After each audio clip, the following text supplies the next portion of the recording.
امریکی صدر Donald Trump نے اپنے عہدے کا حلف اٹھایا اور شاید سب کم از کم میں نے تو پہلی بار دیکھا، ویسے تو بہت پارلیمانی اور سفسٹیکیٹڈ تقریب ہوتی ہے، کل بھی تھی، لیکن ایک صدر جو نو منتخب ہے اور صدر جو آؤٹ گوئنگ ہے وہ بیٹھ کے کھڑا ہو کے اس کو سنا رہا ہے، تو ایک منہ پر تو تنقید والا جو ایلیمنٹ ہے وہ عمومی طور پہ اس نے ویسے صدر کا نام نہیں لیا، لیکن بائی اینڈ لارج اس نے کہا کہ ڈیموکریٹک حکومت کو کی جو گورنمنٹ ہے اور گورنمنٹس ہیں انہوں نے یہ مسائل ایک اور بھی کامن فیکٹر جو میں نے وہاں دیکھا کہ وہ جو 4 سال ٹرمپ صاحب کے تھے وہ اس کو اسی طرح مائنس کر رہے ہیں جس طرح پی ڈی ایم اپنے 2 سال کو مائنس کرتی ہے، یہ نواز شریف صاحب 2018 سے شروع کرتے ہیں، وہ ٹرمپ اپنے 4 سال گنتا ہی نہیں ہے کہ میں اس میں تھا بھی یا نہیں بھی تھا۔ بہرحال آتے ہی 42 صدارتی فرمان ارشاد صاحب، یہ 78 ہیں میرا خیال ہے، نہیں وہ کچھ اعلانات ہیں، کچھ اعلانات بھی ہیں، میمورنڈم بھی ہیں، لیکن جو باضابطہ ایگزیکٹو آرڈر ہیں وہ 42 ہیں، جس میں آپ WHO سے بھی علیحدہ ہو رہے ہیں، آپ نے میکسیکو کا نام بھی بدل دیا ہے، آپ نے صحت کا جو پروگرام ہے اقوام متحدہ کا اس سے بھی علیحدہ ہو گئے ہیں، آپ نے بارڈر پہ ایمرجنسی، جنوبی بارڈر پہ ایمرجنسی بھی نافذ کر دی ہے، آپ نے پیدائشی شہریت کا حق بھی ختم کر دیا ہے، اور امیگریشن سے متعلق بھی آپ نے قوانین، ایک اور بھی آرڈیننس ہے، تو یہ اب آتے ہی تو اگر باہر جنگیں ٹرمپ ختم کر رہے ہیں تو اب Trump versus Supreme Court of USA نہیں چلے گا؟ نہیں عباس صاحب دیکھیں، پریزیڈنٹ جب بھی آتا ہے وہ پہلے دن کچھ ایگزیکٹو آرڈر جاری کرتا ہے، وہ بیسیکلی تسلسل ہوتا ہے ان اعلانات کا جو الیکشن کمپین کے درمیان صدر نے کیے ہوتے ہیں، اور یہ ایگزیکٹو آرڈر جاری کر کے وہ بتانا چاہتا ہے کہ میں اپنے اعلانات پر قائم ہوں، میں اپنے مینیفیسٹو پر قائم ہوں،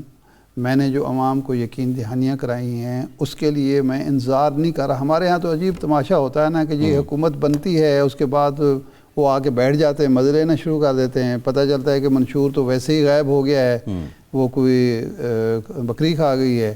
اور باقی جو اعلانات کیے تھے وہ یا سیاسی اعلانات تھے یا ہمیں بھول گئے، وہ کوئی یاد دلائے گا تو کریں گے۔ وہاں ایک چونکہ پروسیجر ہے، ہمارے ہاں تو عجیب معاملات ہیں۔ میں آپ کو دلچسپ واقعہ سناؤں۔ ایوب خان کے دور میں چو این لائی،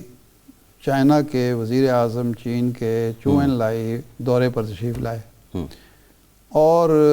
ایک لنچ کے دوران وہ بیٹھے تھے تو انہوں نے ایوب خان سے کہا کہ وہ جو شاہراہ ریشم کا ہم نے منصوبہ بنایا تھا اس کا کیا بنا؟ اب ایوب خان کو علم ہی نہیں تھا کہ کون سی شاہراہ ریشم کدھر سے آئے گی، کہاں کو جائے گی، کہاں سے کیا ہے وہ ہے۔ انہوں نے کہا جی ہم اس پہ کر رہے ہیں، یہ ہے وہ ہے۔ گور ایوب صاحب لکھتے ہیں کہ جب وہ کھانا ختم ہوا تو ایوب خان نے کہا کہ یار یہ کیا چکر ہے، یہ شاہراہ، اس نے کہا آپ کو نہیں پتا، یہ تو ایک تاریخی شاہراہ ہے جو چین کا ایک تجارتی راستہ ہے اور یہ پورے ملاتا ہے ایشیا کو آپس میں، تو اس پہ ہم نے ایک دور میں MOU سائن کیا تھا۔ کہتے مجھے تو پتہ نہیں ہے۔ اب وہ MOU سائن ہوا چین جیسے ہمسائے کے ساتھ ہوا، اور کسی نے ایوب خان کو بتایا نہیں کہ جناب یہ ایک MOU سائن ہوا ہے اور اس پہ ہم نے عمل بھی کرنا ہے۔ چنانچہ فوری طور پر جناب وزارت خارجہ کو اور باقی وزارتوں کو حکم دیا گیا کہ راتوں رات وہ جناب فائلیں تلاش کی گئیں، وہ ایک منصوبہ بنایا گیا تاکہ دوسرے دن چو این لائی کو پیش کیا کہ جی ہم اس پہ پیش رفت۔ ہمارے ہاں تو یہ معاملہ، اور وہ ون بیلٹ ون روڈ ناپ کے بیٹھے ہوئے تھے جس کو شاہراہ ریشم ہم کہتے ہیں،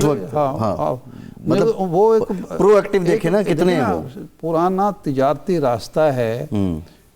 سلک روٹ جس کو کہتے ہیں جی، اور ہمیں پتہ ہی نہیں تھا، ہمارا جو صدر بن کے بیٹھا ہوا ہے اس کو پتہ ہی نہیں ہے کہ یہ کوئی چیز بھی ہے۔ اور چینی آج میں تو آج کی بات کروں نا نشاط صاحب، دیکھیں سی پیک وہی ہے نا، جی ہاں وہی ایکسٹینشن۔ اچھا، اب وہ اس لیے انہوں نے وہ آرڈر کرنے ہوتے ہیں، لیکن میرا خیال ہے اس دفعہ ان کی تعداد بہت زیادہ ہو گئی ہے، ایک بات۔ دوسرا یہ ہے کہ چونکہ ٹرمپ کو یہ موقع دوبارہ ملا ہے اور وہ ان کی آخری ٹرم ہے، وہ یہ بتانا چاہتے ہیں کہ میں نے جو کچھ کہا ہے میں اس کو جلدی عملی جامہ پہنانے میں سنجیدہ ہوں،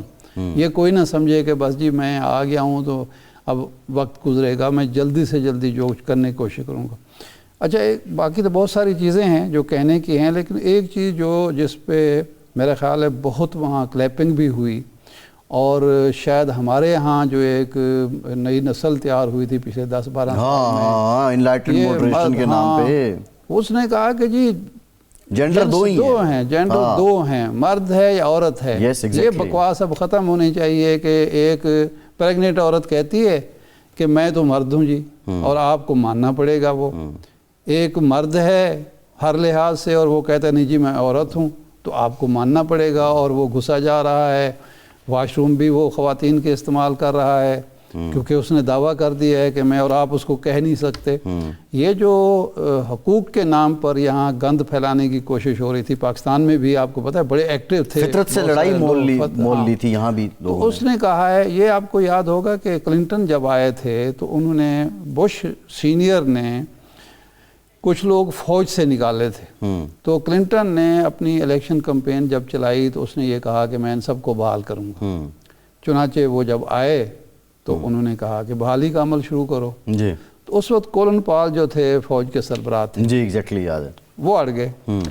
اس نے کہا کہ نہیں جی نہیں، آپ نے، اس نے کہا میرا انتخابی وعدہ ہے. اس نے کہا جی میں تو یہ کام نہیں کروں گا. چنانچہ کولن پال کے دور میں وہ نہیں ہو سکا، بعد میں انہوں نے کچھ کیے بھی تھے لیکن بڑے پیمانے پر وہ کر نہیں پائے. تو انہوں نے امریکہ کے اندر، امریکہ کے باہر اور ہمارے جیسے معاشروں میں دیکھیں نا، اب انڈیا میں بھی مرد اور مرد کی شادی کو جواز مل گیا ہے، عدالت نے فیصلہ دے دیا.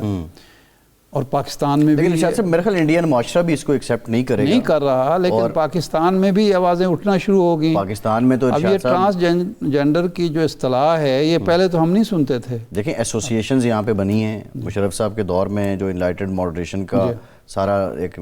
ویژن تھا، اس کے نیچے بہت سی تنظیمیں بنی